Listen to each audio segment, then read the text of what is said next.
Hello বন্ধুরা, কেমন আছো সবাই? Good morning. আশা করি সবাই খুব ভালো আছো। মন্দিরাস ব্লগসের আরেকটি ব্লগে সবাইকে স্বাগত জানাই। আজকে মঙ্গলবার, আজকে কিন্তু জ্যৈষ্ঠ মাসের শেষ মঙ্গলবার। একদমই পুরো বছরটার আজকে শেষ। তো সকালবেলাতেই পুজো করা হয়ে গেছে, আর বসে গেলাম আমি একটু ফ্রেশ হয়ে প্রসাদটা খেয়ে নিলাম। জল নিয়েছি, চা নিয়েছি, আর সাথে বিস্কুট তোমরা দেখতেই পেলে। আর যেহেতু আমার বাবা মানে শ্বশুরমশাই তাড়াতাড়ি পুজো করে দেন, এটাই একটা আমাদের সুবিধে। সকালবেলা উঠে খুব জল তেষ্টা পায়, জানো তো। তো যেহেতু আমার শাশুড়ি মা তো মানে সুগার আছে, তো সেই কারণে আমার শ্বশুরমশাই খুব তাড়াতাড়ি পুজোটা করে দেন, বাইরে কোথাও যেতে হয় না, এটা একটা ভালো সুবিধে। তো যাই হোক, সব প্রসাদ খাওয়ার পর এদিকে আমার ছেলেও ঘুম থেকে উঠে পড়েছে, ওকেও একটু জল খাইয়ে দিলাম। আর এই গরমে জানো তো সবসময় খুব জল তেষ্টা পাচ্ছে, তাই ওর জলটা রেখে দিতে আমারও আবার জল তেষ্টা পেয়ে গেল। তাই আমিও একটুখানি জলটা নিয়ে নিচ্ছি, খেয়ে নিচ্ছি একটুখানি মুখে। মানে এক ঢোক খেলেই যেন শান্তি। এই গরমে মনে হচ্ছে না কোনো কিছু খাবার খাবো, শুধু মনে হচ্ছে বোতল জলটাই শুধু খাই। আর সত্যিই তাই, এই গরমে কিন্তু সব সময়তে কিন্তু জল খাওয়াটা অত্যন্ত দরকার, জানো তো। মানে প্রচুর পরিমাণে জলটা শরীরের পক্ষে দরকার। ঘাম হয়ে আমাদের শরীর থেকে সব জলটাই তো বেরিয়ে যাচ্ছে, তাই অতিরিক্ত জলটা কিন্তু খাওয়া খুবই প্রয়োজন। ছেলে মেয়েগুলোকেও খাওয়ানোর চেষ্টা করি জল, তো যতটা সম্ভব হয় খাই। আমার ছেলে তো নিজেই জল বলে বলে খেতে শিখেছে এখন আপাতত। তো যখন ওর ইচ্ছে করে তখন কিন্তু ও অনেকটা জল খায় একসাথে, আর যখন ইচ্ছে করবে না তখন কিন্তু কিছুতেই ওকে খাওয়ানো যাবে না, জানো তো। তো এসব ওকেও খাওয়ানো কমপ্লিট হয়ে গেছে, খাবারও খাইয়ে নিয়েছি। তাই ওর এখন ইচ্ছে হয়েছে যে আমার কোলে চেপে বসে সমস্ত কিছু দেখবে। তো সেই কারণে ওকে কোলে নিয়ে নিয়ে আমাকে সমস্ত কিছু করতে হচ্ছে। তো ওর খাবারটা বসিয়ে দিচ্ছি এখন। নিচ থেকে ওর খাবারগুলো সব কেটে নিয়ে এসেছি, আর এখন ওর খাবারটা এবার বসিয়ে দেবো। প্রত্যেক দিন এটা তো একটা কাজ থাকেই আমাদের। মঙ্গলবার হলে তো কিছু করার নেই, ছেলে মেয়েগুলোকে তো খাবার খেতেই হবে, আর ছেলের জন্য তো আলাদা করে বানাতেই হবে। এখনও তো অতটাও ঝাল টাল খেতে শেখেনি যে একসাথে সব খাবার খেয়ে নেবে। আর একটু বড় হলে তারপর না হয় সব কিছু তরকারি দিয়ে খাওয়া যাবে। এখনও অবধি আমি ওকে ওই আলু নানা রকম সবজি আর কি, তার সাথে আলু দিয়ে সেদ্ধ করেই ওকে খাওয়াই। আর যেদিনে তোমাদের সাথে আগেও আমি শেয়ার করেছি, যেদিন আমাদের বাড়িতে হয় না কিছু, মানে শনি মঙ্গলবার আমাদের বাড়িতে তো নিরামিষ হয়, তো সেই কারণে তখন পনিরটা আমি দিই। প্রত্যেক দিন কিছু না কিছু দেওয়াটা একটু প্রয়োজন। বাচ্চাদেরকে প্রোটিন ভিটামিন যদি না দেওয়া হয় তাহলে ওরা আর সেইভাবে উঠে দাঁড়াবে কি করে বলো? ওদের শরীরে তো এই টাইমে গ্রোথের প্রয়োজন। তো বসিয়ে দিয়ে পর আমিও এবার একটু নুন চিনির জল খাবো, জানো তো।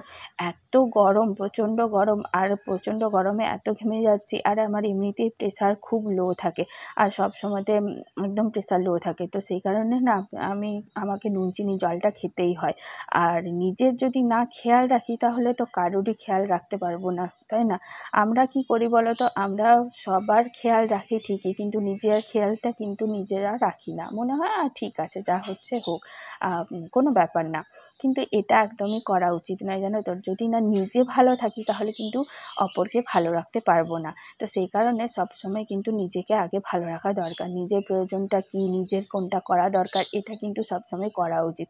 আমি এত কথা বলছি ঠিকই, কিন্তু আমিও নিজে, জানো তো, এত কিছু খেয়াল করে রাখি না। কিন্তু কোনো সময়তে মনে হয় যে না, নিজের জন্যও কিছু একটা করি। নিজেকে যদি না ভালোবাসো না, তাহলে কিন্তু কাউকেই ভালোবাসতে পারবে না। সুতরাং নিজেকে ঠিক থাকতেই হবে। নিজে যদি না ঠিক থাকি তাহলে অপরকে ভালো রাখতে পারবো না। তো সেই কারণে আমিও নিজে একটু ঠিকঠাকভাবে খেয়ে নিলাম। তারপরে বোতলটায় আবার জল ভরে রেখে দিচ্ছি, কারণ একটু পরে আবার জল তেষ্টা পাবে। তো ফ্রিজের জল না খাওয়া হলে তো খেতেই পারবো না। এমনি শুধু যে অ্যাকোয়াগার্ডের জলটা একদম গরম আগুন হয়ে যাচ্ছে, সেই কারণে ফ্রিজে আবার বোতলে যতটা জল খালি হয়েছিল তারপরে আবার বোতলটা ভরে রেখে দিলাম। শুধু জলই দেখতে পাচ্ছ তো, আমার বাড়িতে শুধু জলেই ভর্তি। তারপর কাজের দিদিটাও এসে নিয়ে যায় জল মাঝে মধ্যে গরমের জন্য।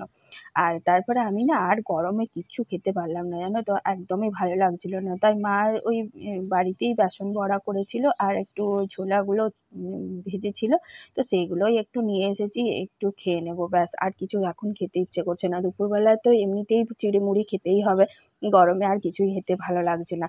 তো সেই জন্যই নিয়ে এসেছি। আর আমার ছেলে দেখো বেসন বড়াগুলো পুরো ভেঙেছে আর ভেতরের বেসনগুলো নিয়ে নিয়ে খাচ্ছে।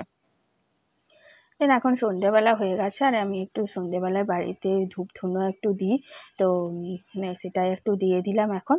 আর তারপরে ছেলেকে এবারে খাওয়াতে বসবো। তো মোটামুটি ওকে জানো তো বিস্কুটগুলো শুধু একটু খাইয়ে দিতে হয়।